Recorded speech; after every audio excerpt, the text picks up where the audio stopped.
ኢስራና ሚዕራጅ በዚህ ወር ላይ እንደተከሰተ ተነጋግረን ነበር እና ነብዩ ሰለላሁ ዐለይሂ ወሰለም በቡራቋ ወደ በይተል አቅሳ አላህ ከአይሁዶች ይንጠቃቸው አሁንም እዛ እንደሄዱ ተነጋግረን ነበር።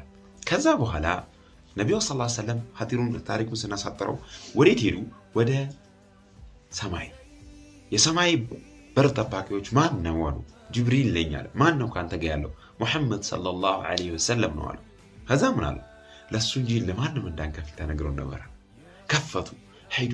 ሱብሃንአላህ ሰባተኛ ሰማይ ላይ ሲደርስ ሲድረቱል ሙንተሃ የሚባለው ጋር ሲደርስ ጅብሪል ትልቁ መላእክት አንዱ ክንፍ ብቻ ሰማይና ምስራቅና ምዕራብን የሚዘጋው 600 የዛ አይነት ክንፍ ያለው የመሐረብ ቁራጭ አካለ አላህ ላ ኢላሃ ኢላላህ ማ ቀደርናከ ሐቀ ቀድሪከ ያ አላህ ለአንተ የሚገባህን እኮ ያ ረቢ እኛ አልሰጠንም። ያቺን አከለ ለአላህ በመተናነስ የተነሳ ለአላህ የሚተናነሱ ሰዎች አላህ ያድርገን። ከዛ ነብዩ ሰለላሁ ዐለይሂ ወሰለም ትልቅ ነገር ተሰጣቸው። ምን? ሰላህ አስሰላህ ወማ መለከት አይማኑኩም። ሰላትን አደራ በስሮቻችሁ ያሉ ባሮችንም ሊሞቱ ሲሉ የተናገሩት ነገር። ይህን ሰላት አላህ ሱብሓነሁ ወተዓላ ሰማይ ጠርቶ ነው የሰጣቸው። ሌሎችን ነገሮች እዚሁ ምድር ላይ ያሉ ነበር የተሰጣቸው። ለምሳሌ ዘካ፣ ሐጅ፣ ረመዳን እዚሁ ምድር ላይ ያሉ ነው አላህ የነገራቸው። ግን ስለ ሰላት ሲነሳ ሰላትን ወስዶ ነው የሰጣቸው። 50 ተሰጣቸው። በየ12 ደቂቃ ነበር ዋጂቡ። ሙሳን መንገድ ላይ ያገኙትና ያ መሐመድ ህዝቦች አይችሉም አስቀንሳለሁ 9 ጊዜ ተመላለሱ። ከዛ ከ50 ወደ 5 ተቀየረለን። አላህ ግን አላህ ምን አለ? አጅሩ እንደ 50 ነው አለ።